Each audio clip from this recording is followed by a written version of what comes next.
बिस्मिल्लाहिर्रहमानिर्रहीम। हीमोग्लोबिन, हमने ये टॉपिक डिस्कस करना है आज।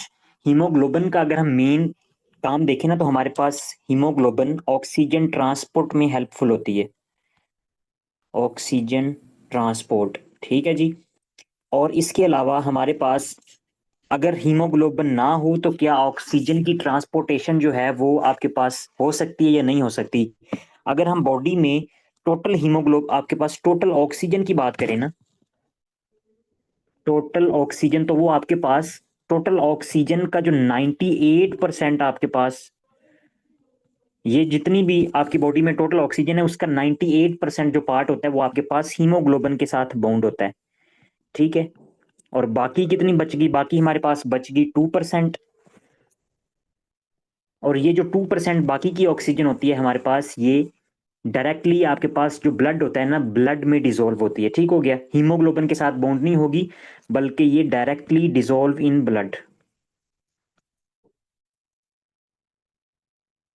डिसॉल्व इन ब्लड, ठीक हो गया। तो मेजर आपके पास जो ऑक्सीजन है वो हीमोग्लोबिन बाउंड करके रखती है। तो आपके पास हीमोग्लोबिन अगर ऑक्सीजन को बाउंड करके रखती है, इसीलिए आपके पास ये ऑक्सीजन की ट्रांसपोर्टेशन में हेल्पफुल है। ऐसे आपके पास कोई भी स्पीशीज जो हैं जिनकी आपके पास ब्लड में हीमोग्लोबिन नहीं होती, तो उनको ऑक्सीजन की ट्रांसपोर्टेशन में काफी मसला होता है, ठीक हो गया। तो इस वजह से हम लकी हैं कि हमारे पास हीमोग्लोबिन है। अगर हम हीमोग्लोबिन के स्ट्रक्चर की बात करें तो हमारे पास हीमोग्लोबिन प्रोटीन है, ठीक हो गया। और इस प्रोटीन में हमारे पास क्या होता है कि दो मेनली आपके पास इसमें, एक तो आपके पास ग्लोबन चेन्स होंगी हीमोग्लोबिन के स्ट्रक्चर में, ग्लोबन चेन्स, और दूसरे नंबर पे हमारे पास हीम, हीम, ठीक है। और ग्लोबन चेन्स की अगर हम बात करें तो ये आपके पास किससे मिलके बनेंगी, प्रोटीन से मिलके बनेंगी। और प्रोटीन्स हमने जैसे कि हीमाटोलॉजी में भी पढ़ा था कि हमारे पास क्या होती हैं, हमारे पास अल्फा चेन्स होती हैं, ठीक हो गया। उसके अलावा आपके पास बीटा चेन, उसके अलावा हमारे पास डेल्टा चेन्स, और उसके अलावा गैमा चेन्स। तो ये सारी की सारी आपके पास जो चेन्स होती हैं, ग्लोबन चेन्स होती हैं, ये हीमोग्लोबिन में प्रेजेंट होती हैं, ठीक है। तो इसी तरह हमारे पास जैसे कि ये ग्लोबन है ना, दो आपके पास हीम और ग्लोबन, इसके अगर हम ये जो इसका नाम है, इसको अगर हम स्प्लिट करें, तोड़ें, तो इसमें एक ग्लोबन बनता है और दूसरा हीम बनता है। तो हीम वाला पार्ट और ग्लोबन वाला पार्ट, तो ग्लोबन वाला पार्ट जो है हमारे पास, वो आप लोगों ने देख लिया हमारे पास के उसमें मेनली ग्लोबन चेन्स प्रेजेंट होती हैं। और कौन कौन सी ग्लोबन चेन्स है हमारे पास, वो हैं alpha, beta, delta and gamma. अब हम बात कर लेते हैं हमारे पास हीम वाले पार्ट की। तो हीम वाला पार्ट जो हमारे पास होता है, हीम, हीम जो मॉलिक्यूल है वो आपके पास कौन कौन से स्ट्रक्चर पे कंसिस्ट कर रहा होता है, उसमें मेनली आपके पास क्या होगा, आयरन। हीम में आपके पास आयरन होगा। इसके अलावा पोरफायरिन रिंग, पोरफायरिन रिंग, ठीक है। और आपके पास oxygen binding iron, oxygen binding iron. तो ये आपके पास जो सामने आपको ये जो मॉलिक्यूल नजर आ रहा है, ये हमारे पास हीम का मॉलिक्यूल। इसमें अगर आप देखें तो आपके पास इसमें आयरन भी है, उसके अलावा नाइट्रोजन है, कार्बन है। तो ये आपके पास सारे स्ट्रक्चर मिलके हीम मॉलिक्यूल को बनाते हैं। और ये हीम, और इसके साथ अगर हम ग्लोबन चेन्स को ऐड कर दें यहाँ पे, ये आपके पास इमेजिनरी मैंने ये ग्लोबन चेन्स बना दी हैं हमारे पास, ये हैं दो अल्फा चेन्स हैं, ठीक है, अल्फा अल्फा, ठीक हो गया। और इसके साथ हम बना लेते हैं कि हमारे पास यहाँ पे हैं बीटा चेन्स, ठीक हो गया। तो ये बीटा और अल्फा, और ये अब दोनों के आपके पास अल्फा और बीटा चेन्स, ठीक है, इनके कॉम्बिनेशन से और प्लस हीम, ये जो स्ट्रक्चर हमारे पास बन गया है, ये पूरे का पूरा स्ट्रक्चर हमें क्या कहलाएगा, हम इसको कह सकते हैं कि ये हमारे पास है हीमोग्लोबिन। और अकॉर्डिंग टू द हमारे पास के इसकी selection of the beta globin chains, इसके अकॉर्डिंग हम इसको क्या करते हैं कि हम इसको नाम देते हैं कि ये आपके पास कौन सी हीमोग्लोबिन है। हीमोग्लोबिन हमारे पास जो होती है उसकी मेनली तीन टाइप्स हैं। सबसे पहले हीमोग्लोबिन हमारे पास जो होगी, हीमोग्लोबिन ए, HbA। फिर इसके बाद हीमोग्लोबिन A2, और इसके अलावा हमारे पास haemoglobin F, foetal haemoglobin. Haemoglobin A की अगर हम बात करें तो इसमें हमारे पास क्या होगा कि टू अल्फा चेन और टू बीटा चेन, जैसे कि मैंने ये बनाई हुई है, ठीक हो गया। टू अल्फा चेन है और टू बीटा चेन है, तो ये आपके पास होती है हीमोग्लोबिन ए। और मोस्ट कॉमनली हमारे पास ह्यूमन बॉडी में ज्यादातर हीमोग्लोबिन ए जो होती है वही प्रेजेंट होती है, ऑलमोस्ट 95%। नेक्स्ट हमारे पास हीमोग्लोबिन A2, ये आपके पास नॉर्मली टू टू 3% प्रेजेंट होती है। और इसकी अगर हम कंपोजिशन की बात करें तो इसमें 2 alpha chains and 2 delta chains इसमें प्रेजेंट होती हैं। और फिटल हीमोग्लोबिन हमारे पास 8th वीक, जब बेबी फिटस जो होगा माँ के पेट में होता है, तो 8th वीक में वो बेबी जो फीटस होता है उसमें जो हीमोग्लोबिन प्रेजेंट होती है वो आपके पास होती है फीटल हीमोग्लोबिन, हीमोग्लोबिन एफ। और इसमें आपके पास इसकी जो कंपोजिशन है 2 alpha chain and plus 2 gamma chains, ठीक है। अगर मैं इसी को, ये जो हमने हीमोग्लोबिन बनाई हुई है, इसी को अगर हम फीटल हीमोग्लोबिन कहेंगे तो किस तरह से कह सकते हैं, अल्फा वही रहेगा, तो यहाँ पे हमने गैमा अटैच कर दिया तो ये बन गई फीटल हीमोग्लोबिन। अगर यहाँ पे हम डेल्टा अटैच कर दें तो आपके पास ये बन जाएगी हीमोग्लोबिन A2। तो these are the types of haemoglobin. अब हमने यहाँ पे जो बात डिस्कस करनी है, हमें पता चल गया कि ये ऑक्सीजन की ट्रांसपोर्ट में हेल्पफुल है, क्योंकि ये 98% ऑक्सीजन को अपने साथ बाउंड करती है। अगर ये बाउंड करती है तो बाउंड करके हमारे पास ये हीमोग्लोबिन टिश्यूज तक ऑक्सीजन को ले जाएगी। और हीमोग्लोबिन की प्रेजेंस किधर होती है हमारे पास, रेड ब्लड सेल में हीमोग्लोबिन मेनली प्रेजेंट होती है, ठीक हो गया, जो कि बाई कनकेव शेप के होते हैं। This is the red blood cell. और इसमें हमारे पास क्या है कि ये हीमोग्लोबिन प्रेजेंट है, और ये ऑक्सीजन को अपने साथ बाइंड करेगी और ये स्पेसिफिकली जो टिश्यूज होंगे वहां तक पहुंचा देगी।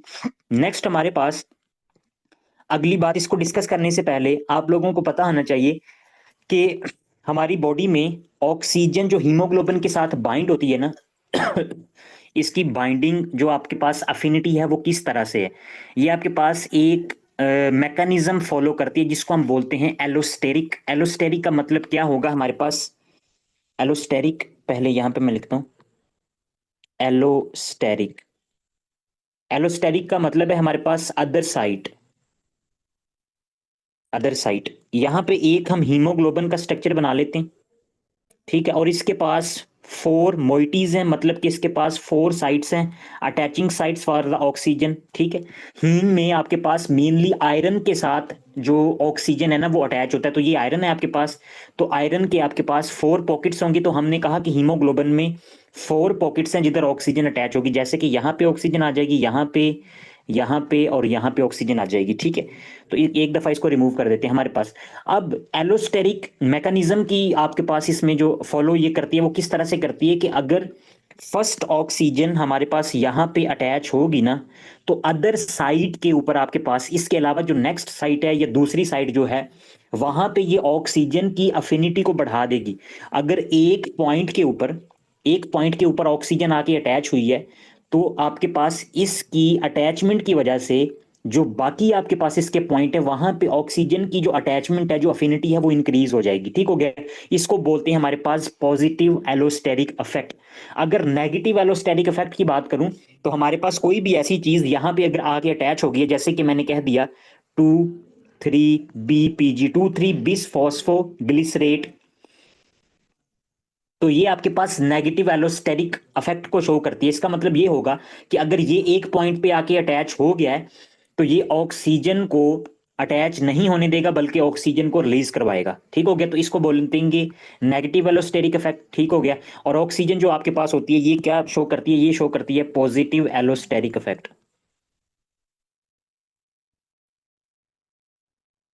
पॉजिटिव एलोस्टेरिक इफेक्ट, ठीक है। और उसके अलावा 2,3-बिस फास्फोग्लिसरेट, हम इसको बताएंगे कि ये हमारे पास कहाँ होता है और इसकी क्या मेन हमारे पास इसका जो एक्शन होता है वो क्या होता है। तो ये क्या करता है, ये नेगेटिव एलोस्टेरिक इफेक्ट को शो करता है,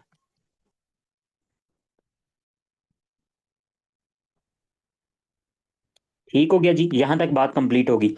तो अगर हमारे पास पॉजिटिव एलोस्टेरिक इफेक्ट आ रहा है तो इसके नतीजे में होगा कुछ इस तरह से कि यहाँ पे हम हीमोग्लोबिन का एक मॉलिक्यूल, हमारे पास एक प्रॉपर स्ट्रक्चर बना लेते हैं जिसमें आपके पास 4 मोइटीज हैं, 4 पॉकेट्स हैं for the attachment of oxygen.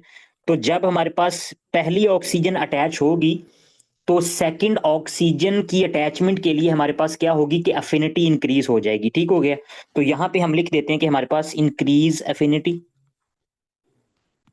Increase affinity, ठीक हो गया। और जब क्या हुआ कि जब यहाँ पे इंक्रीज अफिनिटी हुई थी तो नेक्स्ट ऑक्सीजन अटैच हो जाएगी। जब सेकंड ऑक्सीजन की अटैचमेंट होती है तो ये सेकंड ऑक्सीजन आपके पास क्या करवा देती है, थर्ड ऑक्सीजन की अफिनिटी जो होती है वो इंक्रीज करवा देती है, इंक्रीज अफिनिटी,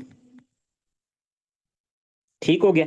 और फिर आपके पास जब थर्ड ऑक्सीजन की अटैचमेंट होती है, यहाँ पे फिर ऑक्सीजन अटैच कर दी, तो ये थर्ड वाली फोर्थ ऑक्सीजन की एफिनिटी जो होती है वो आपके पास उसकी अटैचमेंट की एफिनिटी जो होती है वो बढ़ा देती है। ठीक हो गया।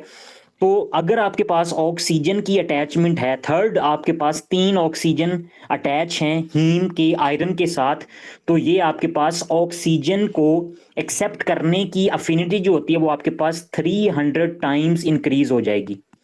300 टाइम्स। मतलब बात करने का ये है कि अगर हमारे पास एक ऑक्सीजन अटैच है तो आपकी नेक्स्ट ऑक्सीजन को अटैच करने की एफिनिटी 100 टाइम्स है। अगर दो अटैच हो जाएंगे तो नेक्स्ट ऑक्सीजन को एक्सेप्ट करने की एफिनिटी जो है वो 200 टाइम्स है। और अगर 3 ऑक्सीजन अटैच हो चुके हैं तो हमारे पास नेक्स्ट ऑक्सीजन को अटैच करने की विद द हीमोग्लोबिन मॉलिक्यूल जो अफिनिटी होगी वो 300 टाइम्स जो होगी वो इंक्रीज हो जाएगी। This affect is called allosteric affect. और अगर अफिनिटी बढ़ रही है तो इसको हम बोलेंगे पॉजिटिव कोऑपरेटिव कोऑपरेटिविटी, और इसको हमारे पास पॉजिटिव एलोस्टेरिक अफेक्ट भी कहा जाता है। अगर एक मॉलिक्यूल अटैच होने से नेक्स्ट मॉलिक्यूल के अटैचमेंट की एफिनिटी कम हो रही है तो इसको हम कहेंगे कि हमारे पास ये क्या है कि नेगेटिव एलोस्टेरिक इफेक्ट। ठीक हो गया। यहां तक बात हो गई है कंप्लीट। अब हम देखते हैं कि हमारे पास यहाँ पे ऑक्सीजन जो बाउंड हुई है और जो आपके पास इसकी अटैचमेंट है वो किस तरह से बॉडी के टिश्यूज में उसकी हमारे पास यूटिलाइजेशन होती है और वो किस तरह से कौन सा प्रोसेस होता है वो फॉलो करते हैं। तो हमारे पास यहाँ पे मैंने ये जो चार्ट आपको ये ग्राफ मैंने प्रेजेंट किया हुआ है, this is the oxygen haemoglobin dissociation curve. ये ग्राफ है ऑक्सीजन हीमोग्लोबिन डिसोसिएशन कर्व।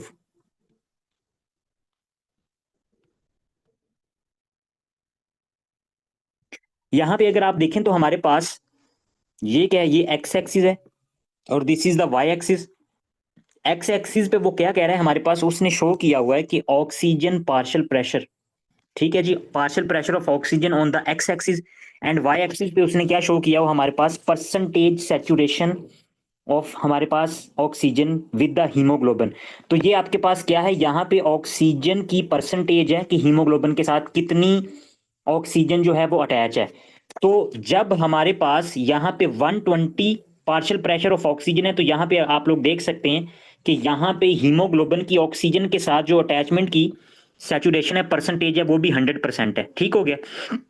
जैसे जैसे हमारे पास पार्शियल प्रेशर ऑफ ऑक्सीजन बढ़ता है वैसे वैसे हमारे पास हीमोग्लोबिन की ऑक्सीजन की बाइंडिंग परसेंटेज, बाइंडिंग एफिनिटी जो होती है वो बढ़ती है।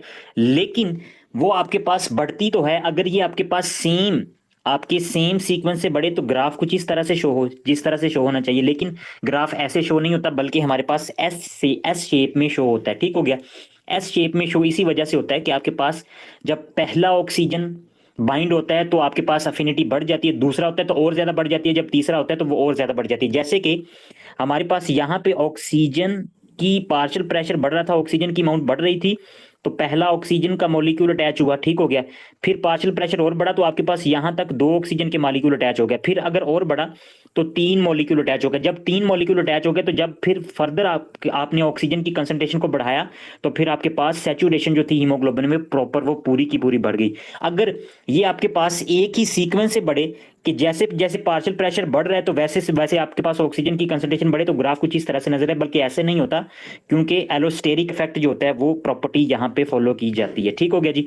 तो ये जो आपके पास ऑक्सीजन हीमोग्लोबिन डिसोसिएशन कर्व है, इसका जो ग्राफ हमें मिलता है वो कुछ हमें एस शेप का इस तरह से नजर आता है। अब हमने इसको थोड़ा सा नेक्स्ट देखना है। नेक्स्ट देखने में हमारे पास ये जो आपके पास ग्राफ है, यहाँ पे अगर देखें आप तो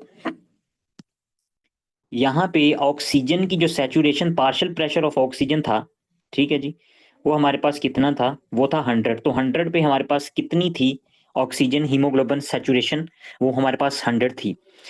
तो नॉर्मली टिश्यूज जो होते हैं ना, बॉडी में टिश्यूज की अगर हम बात करें, बॉडी टिश्यूज में पार्शियल प्रेशर ऑफ ऑक्सीजन कितना होता है हमारे पास, partial pressure of oxygen in body tissues होता है 40%। हमने कल बात की थी कि हमारे पास एल्वोलाई में, यहाँ पे एल्वोलाई से जो ब्लड जाता है वो आपके पास कितना होता है, उसमें पार्शियल प्रेशर जो होता है वो 100 होता है। फिर ये आपके पास यहाँ से जो हमारी एक होती है आर्टीरियल ब्लड सप्लाई और एक होती है वीनस ब्लड सप्लाई, ये वीनस ब्लड सप्लाई है। ठीक हो गया। और दूसरी तरफ आर्टीरियल ब्लड सप्लाई, इसके दरमियान में आपके पास यहाँ पे आर्ट्रियोल्स, कैपिलरीज, ठीक हो गया, वेन्यूल्स। तो ये सारा आपके पास दरमियान में यहाँ पे एक नेटवर्क होता है जिधर आर्टरीज, आर्टीरियल ब्लड सप्लाई और वीनस ब्लड सप्लाई आपस में मिलती है। तो यहीं पे मैंने कहा कि ये यहाँ पे टिश्यू होंगे, तो यहाँ पे जब ऑक्सीजन आपके पास पार्शियल प्रेशर ऑफ 100 के साथ आती है, तो यहाँ पे जब आती है तो ऑक्सीजन यहाँ पे यूटिलाइज हो जाएगी टिश्यूज में, ठीक हो गया। ये जो टिश्यू था इसको ऑक्सीजन दे दी जाएगी, जब इसको दे दी जाएगी तो ये ऑक्सीजन को यूटिलाइज करेगा, जैसे कि हमारे पास oxidative phosphorylation, electron transport chain का मैकेनिज्म। तो डिफरेंट मेटाबॉलिज्म जब चलते हैं तो वो ऑक्सीजन को यूटिलाइज करेंगे। तो ये हमारे पास क्या है, ये है बॉडी टिश्यूज। तो जब ऑक्सीजन को यूटिलाइज कर लिया जाएगा तो यूटिलाइजेशन करने के बाद हमारे पास यहाँ पे ऑक्सीजन का पार्शियल प्रेशर कितना होगा, 40, ठीक है। तो यहाँ पे 40 हो जाएगा, पहले 100 था लेकिन यूटिलाइज होने के बाद 40। तो इसी वजह से ये जो 40 होता है, फिर इसको हम देखेंगे कि कार्बन डाइऑक्साइड की जब फिजियोलॉजी देखेंगे कि किस तरह से कार्बन डाइऑक्साइड को हमारे पास डीलोड किया जाता है, ठीक हो गया। तो ये सारा काम देखेंगे, मतलब कि जो वीनस सप्लाई होती है ना उसमें हमारे पास जो ऑक्सीजन की कंसंट्रेशन होती है वो तकरीबन 40 होती है। तो यहाँ पे वो इस ग्राफ पे भी यही बता रहा है कि जब 100% पार्शियल प्रेशर ऑफ ऑक्सीजन था, ये आर्टीरियल ब्लड सप्लाई में था, यहाँ आपके पास ये वाला जो पार्शियल प्रेशर है ये किधर है, ये यहाँ पे टिश्यूज में है। तो टिश्यूज में आपके पास पार्शियल प्रेशर ऑफ ऑक्सीजन 40 हुआ, तो 40 पे हीमोग्लोबिन की जो कंसंट्रेशन है वो आपके पास है 75%, ठीक है। यहाँ पे ऑक्सीजन की जो कंसंट्रेशन है हीमोग्लोबिन के साथ वो है 75%। बात करने का मकसद ये है कि ये हमारे पास है ग्राफ, हीमोग्लोबिन का स्ट्रक्चर हम बनाते हैं, 1 2 3 4, ये 4 पॉकेट्स हैं, ऑक्सीजन ऑक्सीजन ऑक्सीजन ऑक्सीजन, और ये है 100% सैचुरेशन, ठीक हो गया। और 100% सैचुरेशन थी, 100 पार्शियल प्रेशर ऑफ ऑक्सीजन जब था 100, ठीक हो गया। अब हुआ कुछ इस तरह से कि जब पार्शियल प्रेशर ऑफ ऑक्सीजन 40 हुआ, तो 40 पार्शियल प्रेशर के ऊपर आपके पास हीमोग्लोबिन की जो कंसंट्रेशन थी वो 100 की बजाय हमारे पास कितनी होगी, 75% होगी। ये जो एक आपके पास ऑक्सीजन का मॉलिक्यूल था उसको यूटिलाइज कर लिया गया मेटाबॉलिज्म के दौरान, ठीक हो गया। तो ये ग्राफ हमें ये बताता है। अब हमने इतना अगर आपको समझ आ गई है ये बात, तो इसी को हमने आगे फर्दर प्रोसीड करना है और इसी से हमने फर्दर रिलेशनशिप्स देखने के किस तरह से हमारे पास बॉडी में ये सारा काम होता है। यहाँ पे एक ग्राफ जो है वो अगर आप लोगों को मैं दिखाऊं, एक मिनट रुके।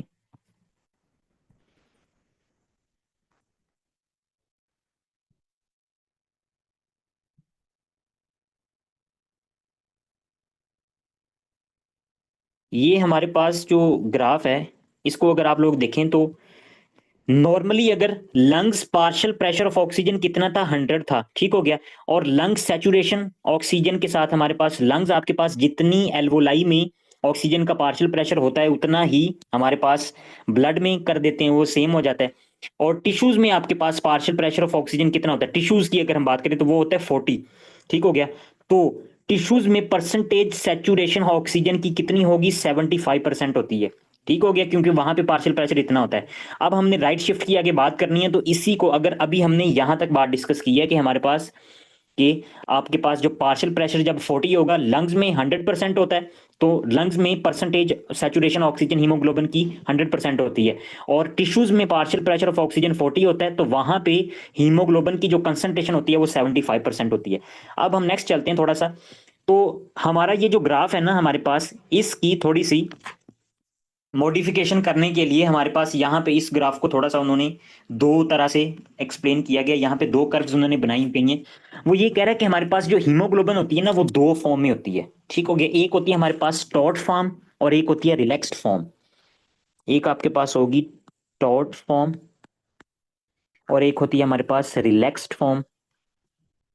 ये जो टॉट फॉर्म होती है ना हीमोग्लोबिन की, इसका काम पता क्या होता है कि ये ऑक्सीजन को रिलीज करवाती है,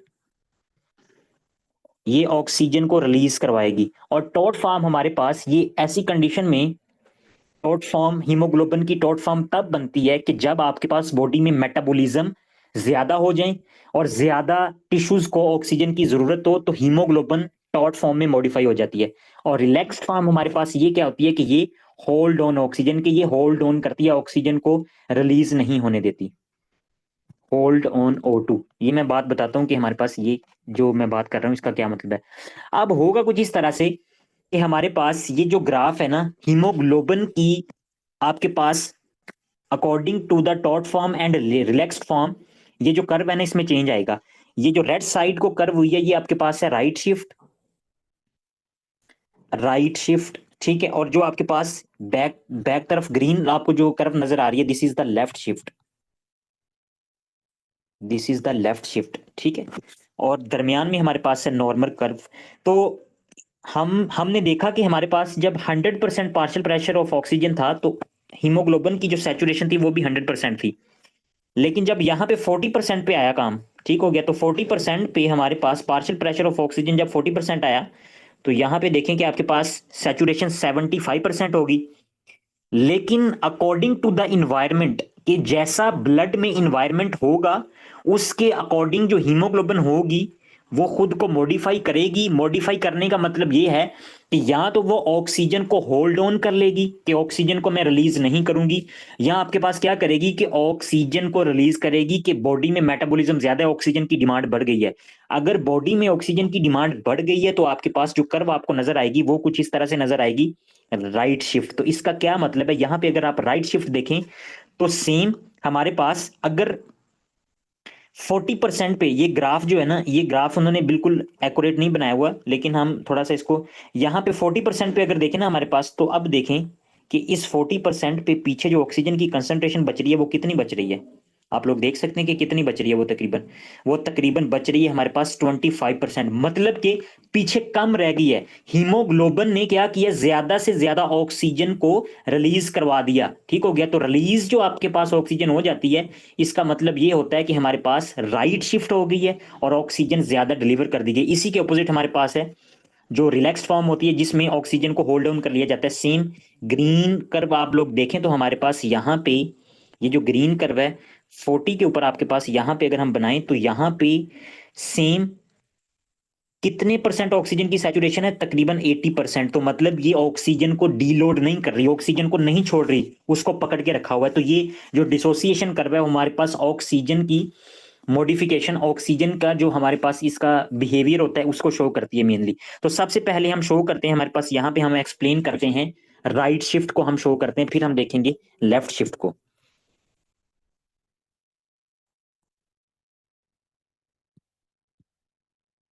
right curve shift, right curve shift होगी कब, राइट कर्व शिफ्ट आपने एक बात याद रखनी है जहन में कि चार हमारे पास पैरामीटर्स हैं।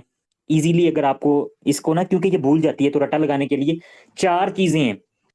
जब ये चार पैरामीटर्स इंक्रीज होंगे ना तो राइट शिफ्ट हो जाएगी, ठीक है। कैसे, कौन कौन से हमारे पास, सबसे पहले कार्बन डाइऑक्साइड अगर इंक्रीज हो गई है, ये इंक्रीज है। उसके अलावा हमारे पास एच पॉजिटिव आयन अगर इंक्रीज हो गए, एच पॉजिटिव। उसके अलावा हमारे पास अगर बॉडी में टेम्परेचर इंक्रीज हो गए, टेम्परेचर बढ़ गए,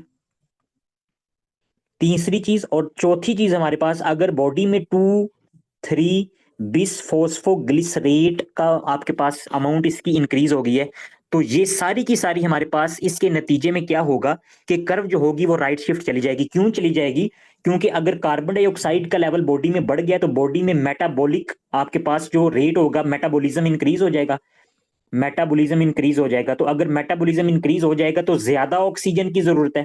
सेम एच पॉजिटिव आयन बढ़ गए हैं तो हमारे पास पीएच जो होगी वो डिक्रीज होगी। तो आपने पीएच, ये पैरामीटर इसको नहीं याद रखना आपने कि पीएच डिक्रीज होगी, कार्बन डाइऑक्साइड, एक ही पैरामीटर हमेशा यूज करना है राइट शिफ्ट में, लेफ्ट शिफ्ट में। अगर सारी की सारी वैल्यूज बढ़ रही हैं तो कर्व जो होगी वो राइट शिफ्ट कर जाएगी, ठीक हो गया। टेम्परेचर का भी हो गया। 2 3 बिस फॉस्फोग्लिसरेट हमारे पास, क्योंकि हमने कहा कि जो हमारे पास रेड ब्लड सेल होते हैं ना इनमें माइटोकॉन्ड्रिया नहीं होता, तो इसमें हमारे पास जो मेटाबॉलिज्म मेनली होता है वो ग्लाइकोलाइसिस पे डिपेंड कर रहा होता है, ठीक हो गया, ग्लाइकोलाइसिस। तो ग्लाइकोलाइसिस में हमारे पास होगा कुछ इस तरह से कि यहाँ पे एक प्रोडक्ट बनती है जिसको हम बोलते हैं 2 3 बिस फास्फोग्लिसरेट। पहले अगर हम पूरा सारे का सारा इसका मैकेनिज्म लिखें ना, तो पहले होता है हमारे पास ग्लिसरेल्डिहाइड 3 फॉस्फेट, ये प्रोडक्ट होती है, ये आपके पास फर्दर नेक्स्ट कन्वर्ट हो जाती है 1 3 बिस फॉस्फोग्लिसरेट में, ठीक है। और फिर 1 3 बिस फॉस्फोग्लिसरेट आपके पास फर्दर कन्वर्ट हो जाती है 3 फॉस्फोग्लिसरेट में, 3 फॉस्फोग्लिसरेट 2 फॉस्फोग्लिसरेट में, ठीक है। और 2 फॉस्फोग्लिसरेट आगे आपके पास कन्वर्ट हो जाता है फॉस्फोइनोल पायरोवेट, और फॉस्फोइनोल पायरोवेट फर्दर आपके पास किस में कन्वर्ट हो जाता है, पायरोवेट में। पायरोवेट में, ठीक हो गया। तो ये पायरोवेट फिर आगे ये जो ग्लाइकोलाइसिस का प्रोसेस है सारा, हम बायोकेम की बात करें तो ये फर्दर आपके पास नेक्स्ट जो क्रेब्स साइकिल होता है उसमें इस ये ऐड हो जाता है। तो ये मेनली हमारे पास वहां पे क्रेब्स साइकिल में नहीं जा पाता। क्यों नहीं जा पाता? क्योंकि माइटोकॉन्ड्रिया में होता है क्रेब्स साइकिल जो होता है, सिट्रेट साइकिल, वो माइटोकॉन्ड्रिया में टेक प्लेस होता है। तो रेड ब्लड सेल में तो माइटोकॉन्ड्रिया होता ही नहीं। तो यही आपके पास जो मैंने मैकेनिज्म लिखे ना ग्लाइकोलाइसिस का, यहीं से क्या करता है कि रेड ब्लड सेल यहीं से एटीपी लेते हैं। तो पायरोवेट आपके पास फॉस्फोइनोल पायरोवेट जब पायरोवेट में कन्वर्ट होता है ना, तो यहां से एटीपी का मॉलिक्यूल बनता है, ठीक हो गया। तो यहां से आपके पास एनर्जी का सोर्स होता है। अब बॉडी में जब भी आपके पास क्या होगा कि हाइपोक्सीमिया की कंडीशन होगी ना, रेड ब्लड सेल को जब लगेगा कि हाइपोक्सीमिया है, तो हाइपोक्सीमिया की कंडीशन में ये जो 1,3 बिसफॉस्फोग्लिसरेट होता है ना, इसको रेड ब्लड सेल पता क्या करते हैं, इसको कन्वर्ट कर देते हैं 2,3 बिसफॉस्फोग्लिसरेट में, इसमें कन्वर्ट कर देंगे, ठीक है। और आपके पास ये जो काम होता है, ये एटीपी की यूटिलाइजेशन होती है, मतलब एटीपी यहाँ पे यूज होती है। और जो हमारे पास इंजाइम होता है वो होता है बिसफॉस्फोग्लिसरेट म्यूटेस, ठीक है जी। और यही जो प्रोडक्ट है 2,3 बिसफॉस्फोग्लिसरेट, इसका क्या काम है? इसका वही काम है कि ये नेगेटिव एलोस्टेरिक इफेक्ट शो करती है, नेगेटिव एलोस्टेरिक इफेक्ट शो करेगी। यहाँ पे हीमोग्लोबिन है और यहाँ पे ये ऐड होगी। जब ये ऐड होगी तो ये फर्दर आपके पास जो ऑक्सीजन है, ऑक्सीजन जितने भी आपके पास हीमोग्लोबिन के साथ अटैच थे, इनके रिलीज को बढ़ा देगी, इनके रिलीज को इंक्रीज कर देगी, increase release of the oxygen, ठीक हो गया। तो ये जो इफेक्ट इसने शो किया, अटैच हुई तो फर्दर ऑक्सीजन की एफिनिटी नहीं बढ़ाई बल्कि उसको, उसकी एफिनिटी को कम कर दिया, तो इसको हम बोलेंगे negative allosteric effect, allosteric effect, ठीक है। यहां तक हमें बात समझ आ गई। तो इस वजह से हमारे पास यहाँ पे 2,3 बिसफॉस्फोग्लिसरेट अगर इंक्रीज होगी तो ये भी हमारे पास क्या करवा देगा, ये भी राइट शिफ्ट करवा देगा, ठीक हो गया। तो अब हम देखते हैं कि राइट शिफ्ट हमारे पास यहाँ पे जो है वो किस तरह से होती है।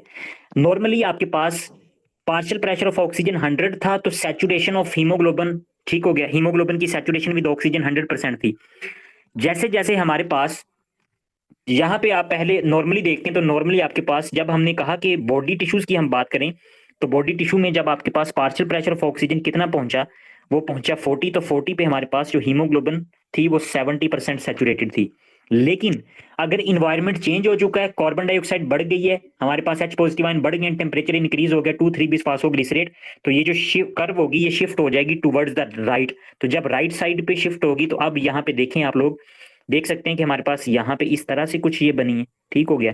तो अगर ये राइट शिफ्ट हो गई है तो 40% हमारे पास टिश्यूज में अगर सैचुरेशन जो थी, पार्शियल प्रेशर ऑफ ऑक्सीजन जो था वो 40 था, तो इक्वल टू 40 अब हीमोग्लोबिन की जो सैचुरेशन है ऑक्सीजन के साथ वो 50 है, मतलब कि उसने ज्यादा ऑक्सीजन डीलोड कर दी। पहले आपके पास यहाँ पे जो हीमोग्लोबिन थी, ये हीमोग्लोबिन की 4 पॉकेट्स थी। तो 4 पॉकेट्स में नॉर्मली 3 जो थी वो फिल थी ऑक्सीजन के साथ। लेकिन अगर इन्वायरमेंट चेंज हो चुका है, इन्वायरमेंट आपके पास कुछ इस तरह से है कि वहां पे कार्बन डाइऑक्साइड का लेवल ज्यादा है, वहां पे टेम्परेचर ज्यादा है, वहां पे H पॉजिटिव आयन ज्यादा है, ठीक हो गया, तो ज्यादा ऑक्सीजन की जरूरत है। तो इस वजह से उसने 2 पॉकेट्स खाली कर दी। पीछे अब आपके पास क्या बचा है, हीमोग्लोबिन जो थी वो 2 ऑक्सीजन मतलब 50% सैचुरेशन के साथ रिमेनिंग रह जाती है। और ये जो आपके पास मैकेनिज्म सारा होता है, इसको बोलते हैं राइट शिफ्ट, ठीक है जी। अब हम बात कर लेते हैं कि हमारे पास लेफ्ट शिफ्ट की बात कर लेते हैं। तो लेफ्ट शिफ्ट बिल्कुल इजी है, उसका मसला नहीं है। ये लेफ्ट शिफ्ट का ग्राफ मैंने बनाया हुआ है हमारे पास। तो यहाँ पे देखें, जैसे मैंने कहा कि सारा कुछ बढ़ा देना है, ठीक है।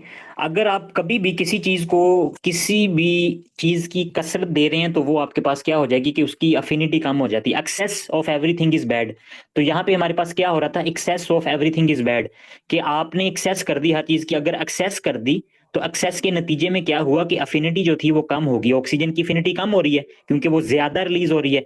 तो अगर आपके पास आप कम मुयस्सर है, आपके पास किसी को भी अफिनिटी का मतलब कि आपके पास अब यहाँ पे हर चीज की जो है वो कंसंट्रेशन डिक्रीज हो रही है। तो अगर लेफ्ट शिफ्ट होगी तो लेफ्ट शिफ्ट के नतीजे में यहाँ पे डिमांड मतलब आपके पास क्या, आपने एक्सेस डिक्रीज कर दी, डिक्रीज कार्बन डाइऑक्साइड है, डिक्रीज H पॉजिटिव आइन है, डिक्रीज टेम्परेचर है, डिक्रीज 2,3 बिसफॉस्फोग्लिसरेट है, बिसफॉस्फोग्लिसरेट है, ठीक हो गया। तो ये सारी आपके पास जो एच पॉजिटिव आयन अगर कम होंगे तो पीएच जो होगी वो इंक्रीज हो जाए। पीएच के साथ कभी ना रिलेट करना है, एच पॉजिटिव आयन के साथ ही दोनों तरफ आपने रिलेट करना है, क्योंकि इससे फिर वहां पे आपको डाउट नहीं रहेगा, वो इजी है याद करना। तो जब आपके पास ये सारी कंसंट्रेशन कम हो गई हैं, ठीक हो गया, तो इसके नतीजे में जो हीमोग्लोबिन को ब्लड में इन्वायरमेंट मिल रहा है वो आपके पास लेस मेटाबॉलिकली एक्टिव, मतलब कि डिमांड कम है ऑक्सीजन की। तो ऐसी कंडीशन में आपके पास फौरी तौर पर क्या करती है, हीमोग्लोबिन लेफ्ट शिफ्ट कर जाती है। लेफ्ट शिफ्ट का मतलब ये होगा कि यहाँ पे अगर आप देखें कि 40 के ऊपर आपके पास बॉडी टिश्यू, हमारे पास जब हमने कहा कि बॉडी के जो टिश्यू होते हैं वहां पे पार्शियल प्रेशर ऑफ ऑक्सीजन कितना होता है, 40 होता है, तो 40 पे आपके पास नॉर्मली, वैसे नॉर्मली 75 है, लेकिन अगर आपके पास यहाँ पे कार्बन डाइऑक्साइड का लेवल डिक्रीज है सारा कुछ, तो ये आपके पास तकरीबन आपको 90 मिलेगी, ठीक हो गया। तो 90 का मतलब ये है कि ऑक्सीजन की जो सैचुरेशन होगी वो तकरीबन आपके पास ऑक्सीजन रिलीज ही नहीं होगी, ऑक्सीजन सारी आपके पास जो पॉकेट्स हैं वो फिल है, लेकिन यहाँ पे आपके पास नॉर्मली जो थी वो एक खाली है, ठीक है। तो यहाँ पे हमारे पास left shift of right shift जो थी उसकी सारी बात होगी। एक और उसने बात की हुई है कि हमारे पास यहाँ पे P50 जो होती है, P50 की अमाउंट हमारे पास जो होती है ना वो आपके पास इधर डिक्रीज हो जाएगी, डिक्रीज, और राइट शिफ्ट में P50 जो होगा वो इंक्रीज हो जाएगा। तो P50 क्या होता है हमारे पास यहाँ पे, ये P50 उन्होंने बनाया, यहाँ पे हमारे पास ये P50 है, ठीक है। तो P50 को अगर हम देखें हमारे पास जब राइट शिफ्ट होगी ना, तो यहाँ पे हम राइट शिफ्ट बनाते हैं, तो राइट शिफ्ट आपके पास कुछ इस तरह से होती है, ठीक है। ये राइट शिफ्ट है, ठीक हो गया। तो राइट शिफ्ट पे अगर देखें तो आपके पास यहाँ पे ऑक्सीजन पार्शियल प्रेशर जो था, ऑक्सीजन पार्शियल प्रेशर, अगर हम P50 अब देखें तो पहले P50 यहाँ पे आ रही थी, P50 की कंसंट्रेशन तो अब यहाँ पे आ रही है, ठीक हो गया। तो P50 की कंसंट्रेशन आपके पास राइट शिफ्ट में हमारे पास इंक्रीज हो जाती है, ठीक हो गया। ये बात भी आपको पता होनी चाहिए। नेक्स्ट हमने जो बात डिस्कस करनी है वो अब हमने करनी है फीटल हीमोग्लोबिन से रिलेटेड, ठीक है।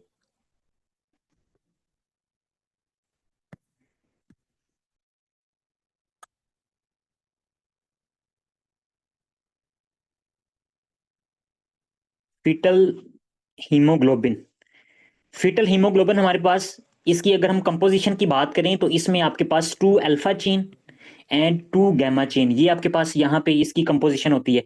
और ये कब प्रेजेंट होगी, जैसे ही 8th वीक शुरू होगा ना फीटस में, तो 8th वीक में आपके पास हीमोग्लोबिन एफ जो होगी उसकी कंसंट्रेशन बहुत ज्यादा बढ़ जाती है। बढ़ क्यों जाती है, क्योंकि हमारे पास मदर में कौन सी हीमोग्लोबिन प्रेजेंट होती है, हीमोग्लोबिन ए प्रेजेंट होती है, ठीक हो गया, सॉरी ए होती है, ए टू नहीं, ए प्रेजेंट होती है।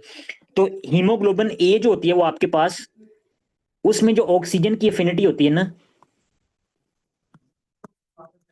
ऑक्सीजन अफिनिटी, ठीक हो गया।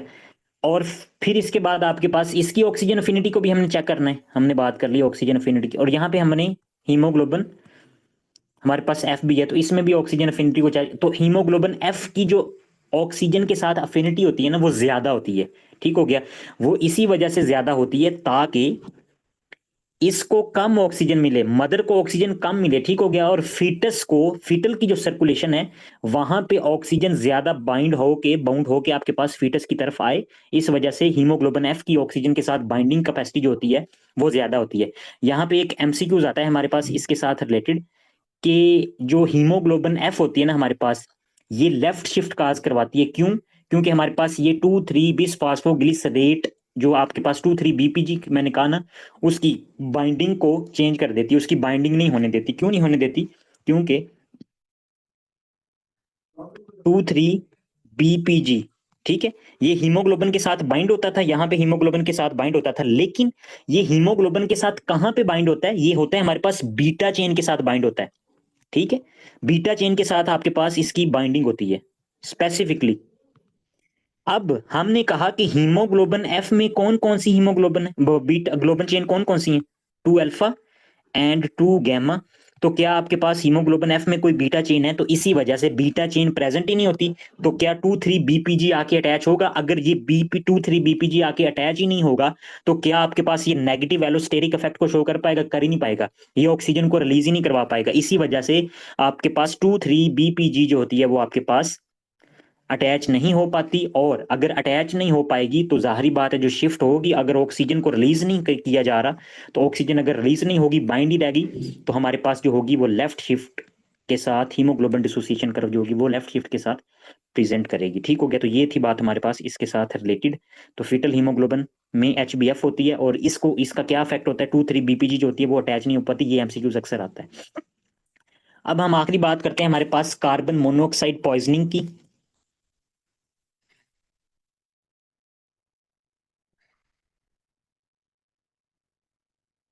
कार्बन मोनोऑक्साइड पॉइजनिंग,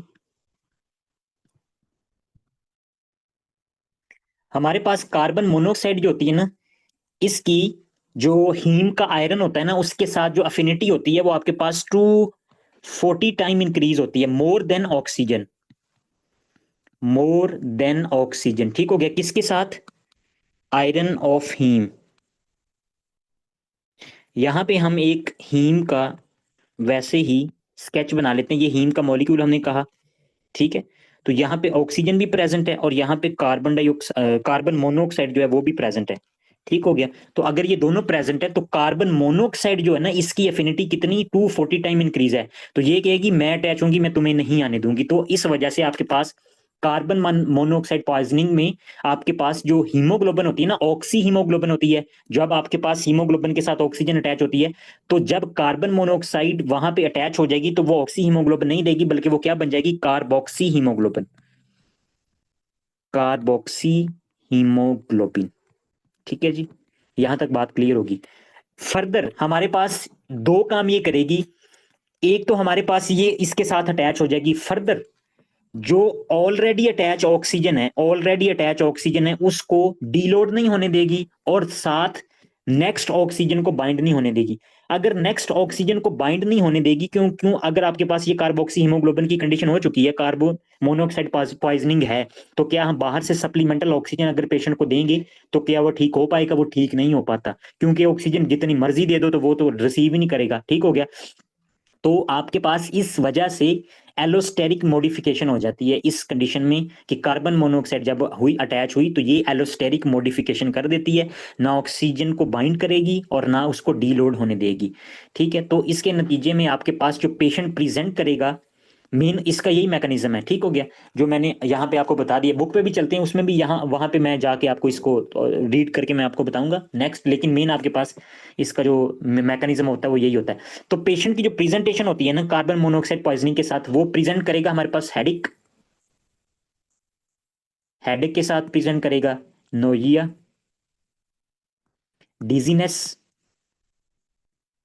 ठीक है जी। और एक और बात है हमारे पास, वो ये है कि चेरी रेड लिप्स होंगे इसके, चेरी रेड लिप्स, ठीक है। साइनोसिस नहीं होगी, ब्लू लिप्स नजर नहीं आएंगे। ब्लू लिप्स क्यों नहीं नजर आएंगे? क्योंकि हमारे पास जो कार्बोक्सी हीमोग्लोबिन होता है ना, ये आपके पास रेड होता है। रेड क्यों होता है? क्योंकि ऑलरेडी जो ऑक्सीजन अटैच है वो अटैच ही रह जाती है। तो ये आपके पास एक हाई यील्ड एमसीक्यूज के पॉइंट है कि आपके पास ये जो पेशेंट है, ठीक है जी, उसके जो चेरी रेड लिप्स मिल रहे हैं, हेडिक, नोजिया, डिजीनेस के साथ वो प्रेजेंट कर रहा है। सडन ऑनसेट है कि फौरी तौर पे उसको ये कंडीशन सारी देखने मिले। अब जब हमने क्या किया कि हमने इसको डायग्नोज करना है कि क्या इसको कार्बन मोनोऑक्साइड पॉइजनिंग है, तो हम जब पल्स ऑक्सीमेट्री करते हैं ना, पल्स ऑक्सीमेट्री वो मेनली आपके पास किस चीज के लिए टेस्ट होता है? वो होता है हीमोग्लोबिन सैचुरेशन के लिए। पल्स ऑक्सीमेट्री टेस्ट, ठीक है।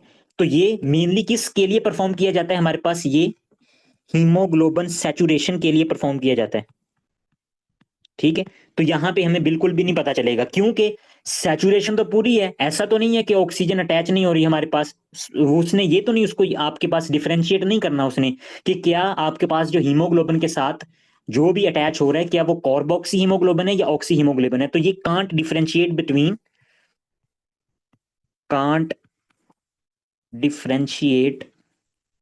Between carboxy haemoglobin,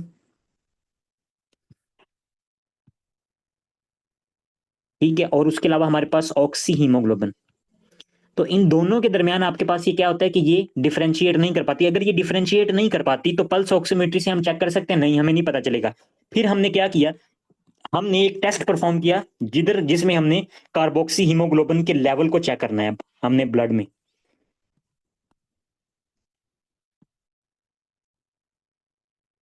carboxy haemoglobin, तो नॉर्मली कार्बोक्सी कार्बोक्सी हीमोग्लोबिन का जो लेवल होता है ना नॉर्मल, वो लेस देन 3% होता है। ठीक है। लेकिन अगर कोई पेशेंट जो है वो स्मोकर है, कि वो सिगरेट पीता है, तो उसमें उसका जो कार्बोक्सी हीमोग्लोबिन का लेवल होगा वो आपके पास 10 to 50% 15% होगा। लेकिन अगर हमारे पास मोर देन 50% हो चुका है, ठीक है, कि उसमें आपके पास मोर देन 50% है, तो ये कंफर्म हो जाएगा कि आपके पास ये पेशेंट जो है वो कार्बोक्सी हीमोग्लोबिन के साथ ही मिल रहा है। ठीक हो गया। और इसकी ट्रीटमेंट के लिए हम क्या करते हैं कि हम एक्सेस अमाउंट में ऑक्सीजन देते हैं, बहुत ज्यादा मिकदार में ऑक्सीजन देंगे ताकि वो कार्बन मोनोऑक्साइड की एफिनिटी को कम कर सके और उसके साथ अटैच हो जाए। ठीक हो गया। बहुत ज्यादा मिकदार में हम इसको ऑक्सीजन देंगे। तो ये थी हमारे पास कार्बन मोनोऑक्साइड पॉइजनिंग। जो दो तीन बातें आपको इसमें पता होनी चाहिए वो ये होनी चाहिए कि आपके पास इसमें चेरी रेड लिप्स मिलते हैं, और पल्स ऑक्सीमीट्री पे हम इसको डिफरेंशिएट नहीं कर पाते। कार्बोक्सी हीमोग्लोबिन का लेवल जब 50% से ज्यादा मिलता है तो हमें कंफर्म हो जाता है कि ये पेशेंट जो है वो कार्बन मोनोऑक्साइड पॉइजनिंग के साथ मिल रहा है। और ये आपके पास जो मैकेनिज्म फॉलो करती है वो कौन सी करती है, वही एलोस्टेरिक मॉडिफिकेशन। एलोस्टेरिक मॉडिफिकेशन, ठीक है, कि ये फर्दर आपके पास ऑक्सीजन को ना रिलीज होने देगी और ना ऑक्सीजन को साथ अटैच होने देगी। नेक्स्ट हमारे पास जो डिजीज है वो आपके पास होती है पॉइजनिंग मेट हीमोग्लोबिनीमिया, ग्लोबिनीमिया। ठीक है। नॉर्मली आपके पास हीमोग्लोबिन के स्ट्रक्चर में जो हीम का मॉलिक्यूल होता है वहां पे आपके पास जो आयरन होता है ना, वो आपके पास फेरिस फॉर्म में होता है, फेरिस Fe2 पॉजिटिव। ठीक है, इस फॉर्म में होता है आयरन नॉर्मली। अगर ये आपके पास फेरस से फेरिक फॉर्म में कन्वर्ट हो जाए Fe+3, तो आपके पास इस कंडीशन को हम क्या बोलते हैं, इसको हम बोलते हैं ऑक्सीडाइज्ड आयरन, और ये आपके पास कहलाता है मेट हीमोग्लोबिनीमिया। ठीक हो गया। और ये जो आपके पास हीमोग्लोबिन होता है ये वाला, यहां पे तो ऑक्सीजन की अटैचमेंट होगी जो नॉर्मल आपके पास, लेकिन यहां पे ऑक्सीजन की अटैचमेंट नहीं होने पाती। जो मेट हीमोग्लोबिन होती हीमोग्लोबिनीमिया होता है वहां पे ऑक्सीजन की अटैचमेंट नहीं होती। ठीक हो गया। और इसके नतीजे में पेशेंट जो होगा वो हाइपोक्सिया के साथ प्रेजेंट करेगा, उसको बहुत ज्यादा हाइपोक्सिया होगा क्योंकि ऑक्सीजन की अटैचमेंट नहीं होगी। अब कौन कौन सी ऐसी कंडीशन है कि जो कि मेनली आपके पास मेट हीमोग्लोबिनीमिया करवाती हैं, उनमें हमारे पास सम ड्रग्स हैं जैसे कि बेंजोकिन, एनेस्थेटिक ड्रग है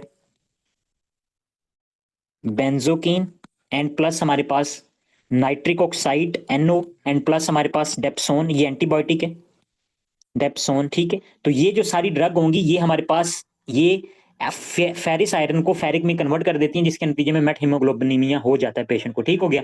तो हमने इसको ट्रीट कैसे करना है, हमने इसको ट्रीट करने के लिए सिर्फ इतना काम करना है कि ये दोबारा से फेरिस फॉर्म में आ जाए। तो इसकी ट्रीटमेंट का एक ही सिंपल हल है कि हमने फेरिक को दोबारा से, ये फेरिक है और इसको दोबारा से हमने फेरिस में बदल देना। तो ये आपके पास इसकी ट्रीटमेंट होगी, और इसमें हम मोस्ट कॉमनली मेथिलीन ब्लू देते हैं जो कि इसको दोबारा से ठीक कर देती है। अब हमारे पास होगा कुछ इस तरह से कि इसका सिनेरियो ऐसे आएगा कि कोई पेशेंट जो था उसकी हमने एंडोस्कोपी करनी थी। एंडोस्कोपी करवाने के लिए हम उसको एनेस्थीसिया देंगे ना, तो एनेस्थीसिया के लिए हमने उसको बेंजोकेन स्प्रे दिया। ठीक हो गया।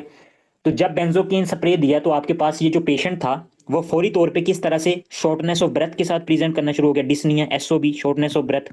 और फर्दर आपके पास ये जो मेट हीमोग्लोबिनीमिया होता है ना, इसकी एक और प्रॉपर्टीज है कि ये पेशेंट के ब्लड को चॉकलेट ब्राउन कलर का कर देता है। चॉकलेट ब्राउन कलर का जो पेशेंट का ब्लड होगा वो हो जाएगा। ठीक है जी। फर्दर आपके पास जो ऑक्सीजन की सैचुरेशन होगी, ऑक्सीजन की सैचुरेशन आपके पास वेरिएबल होगी, नॉर्मल भी हो सकती है। ठीक हो गया। लेकिन आपके पास जो पार्शियल प्रेशर ऑफ ऑक्सीजन होगा वो नॉर्मल होगा। पार्शियल प्रेशर ऑफ ऑक्सीजन जो कि आपके पास इनहेलेशन वाला, जो ब्लड में आपके पास पार्शियल प्रेशर ऑफ ऑक्सीजन होता है ना, वो आपके पास नॉर्मल होगा, उसमें कोई भी डिफरेंस नहीं होगा। ठीक हो गया। और डायग्नोज करने के लिए हमने बॉडी में देखना है कि अगर मेट हीमोग्लोबिन का लेवल बढ़ा हुआ है तो ये आपके पास क्या हो जाएगा, मेट हीमोग्लोबिनीमिया होता है। अब हम ना ये जो टॉपिक हमने अभी डिस्कस किए हैं इनको थोड़ा सा ना बुक पे देखते हैं, फिर हम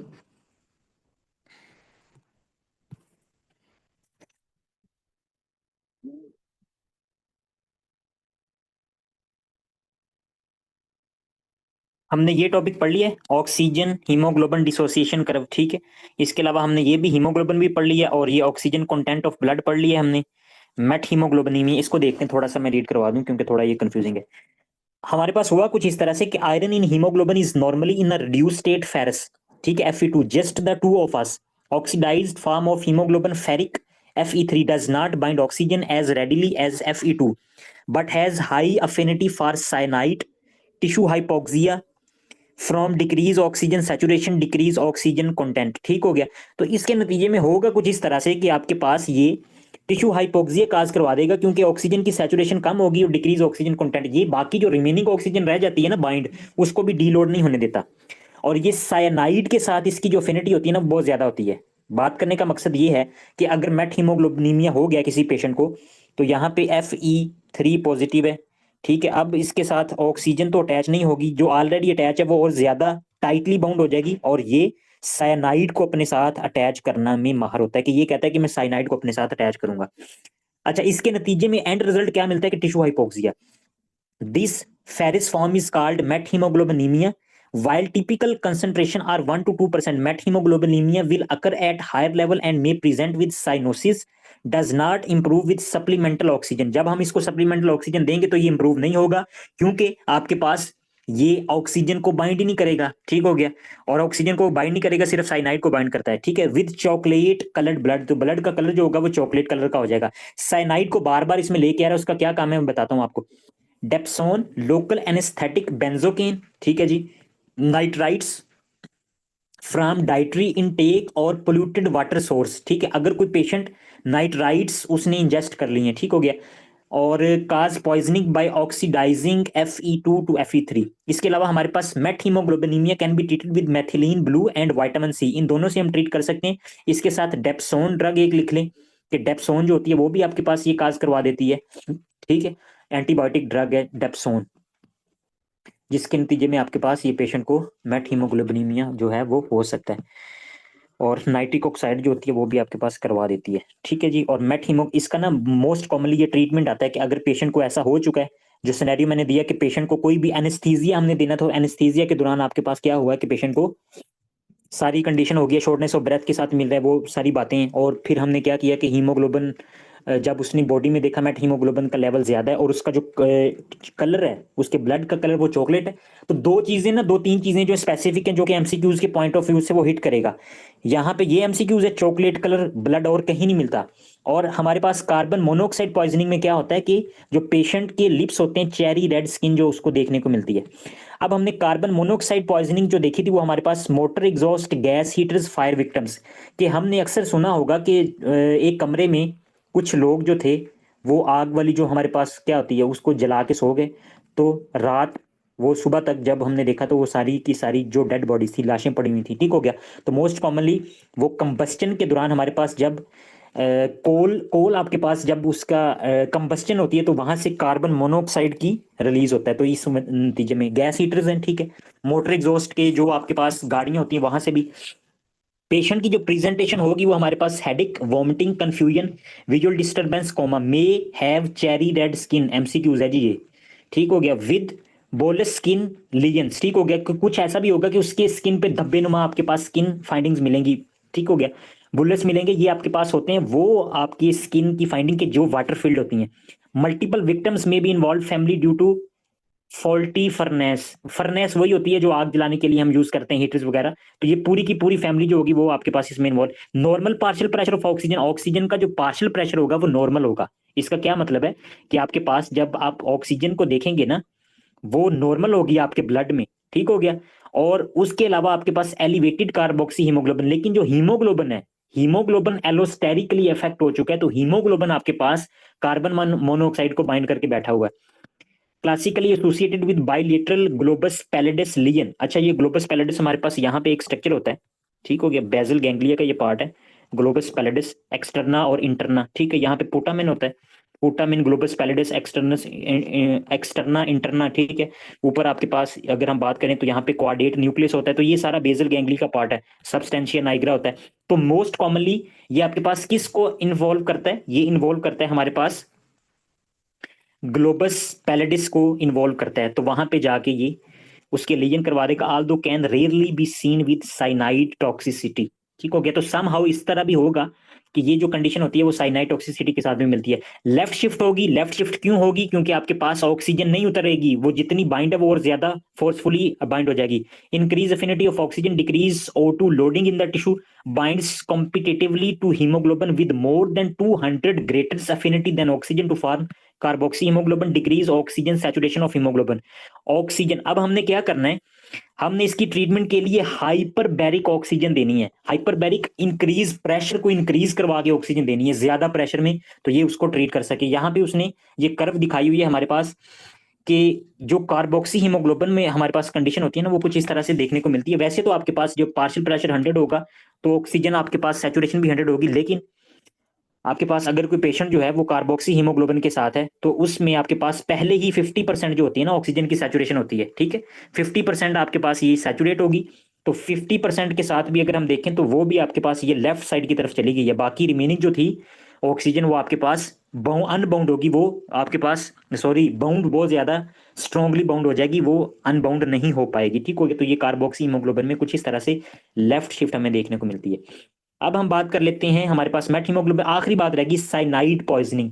अच्छा, साइनाइड पॉइजनिंग हमारे पास इसमें जो मेन आपके पास एमसीक्यूज के लिहाज से मेन जो बात है ना वो ये है, ये आपने याद रखनी है, बिटर एलमंड ऑर्डर, कि उसकी जो स्मेल होगी वो हमारे पास क्या होगी कि जैसे बादाम होते हैं ना, बादाम की स्मेल। अच्छा, ये तीन चीजें मैंने आपको मेंशन करवाई हैं। यहाँ पे मैंने कहा कि चेरी रेड स्किन को मेंशन कर लें, मेट हीमोग्लोबिन में मैंने कह लिया कि आपके पास चॉकलेट कलर ब्लड होता है, और आपके पास यहाँ पे एलमंड ऑर्डर बिटर ऑर्डर होता है। एक और आपके पास डिजीज होती है जिसमें फ्रूटी स्मेल आपको पेशेंट को देखने मिलती है, तो डायबिटीज कीटोएसिडोसिस, ठीक हो गया, उसमें फ्रूटी स्मेल देखने को मिल। तो यहाँ पे आपके पास किस कंडीशन में ये हो सकती है कि कोई पेशेंट जो था उसने सुसाइड अटेम्प्ट करने के लिए साइनाइड इंजेस्ट कर ली है, फायर विक्टिम्स हैं।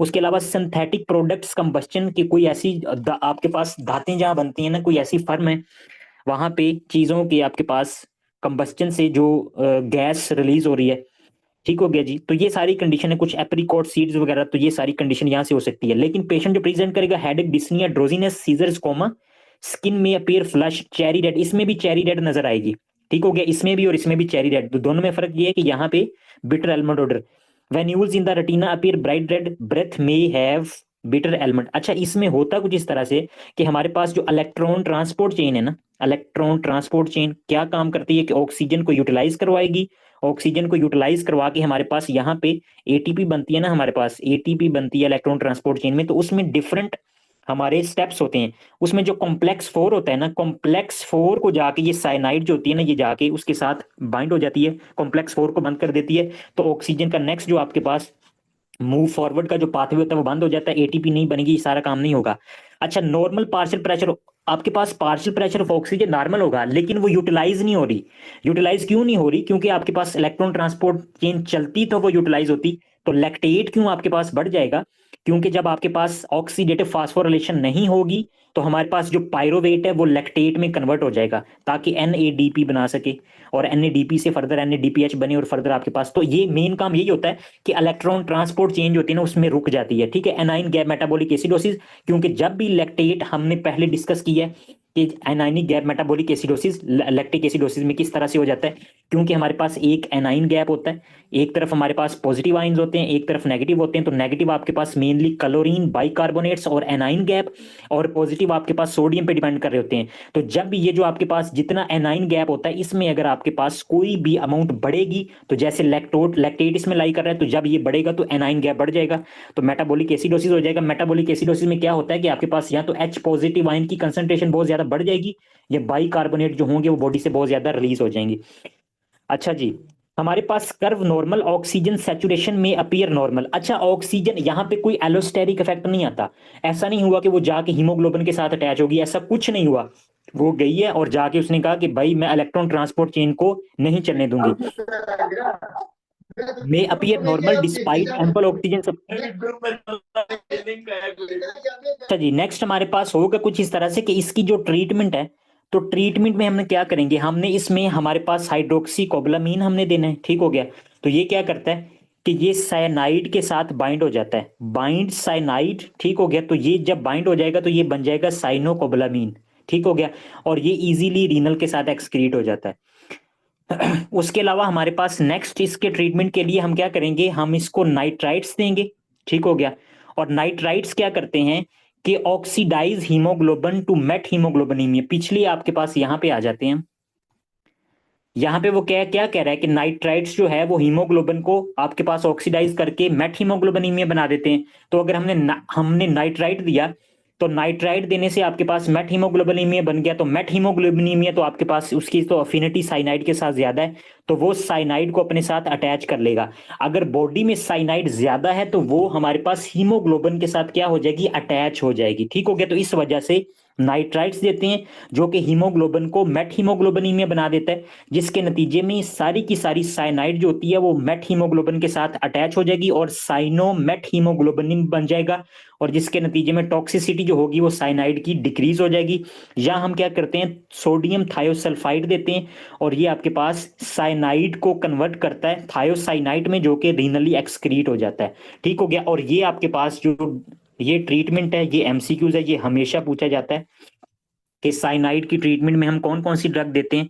तो हमारे पास हाइड्रोक्सीकोबालामीन, नाइट्राइट्स देंगे और सोडियम थायोसल्फाइड देंगे। और सिर्फ ये नहीं पूछते सिर्फ कि वो क्यों देंगे, और फर्दर ये भी पूछते हैं कि क्यों, क्योंकि आपके पास ये किस तरह से इनका मैकेनिज्म ऑफ एक्शन है कि नाइट्राइट्स देंगे तो मेट हीमोग्लोबिनीमिया के साथ साइनाइड अटैच हो जाता है, क्योंकि उसके साथ उसकी एफिनिटी ज्यादा है, तो साइनोमेट हीमोग्लोबिनीमिया बढ़ जाएगा, टॉक्सिसिटी डिक्रीज हो जाएगी। सोडियम थायोसल्फाइड आपके पास किस में कन्वर्ट कर देगा, साइनाइड को थायोसाइनाइड में, जो इजीली रीनली एक्सक्रीट हो जाता है। और हाइड्रोक्सीकोबालामीन भी यही काम करता है, जो कि रीनली एक्सक्रीट करवा देता है।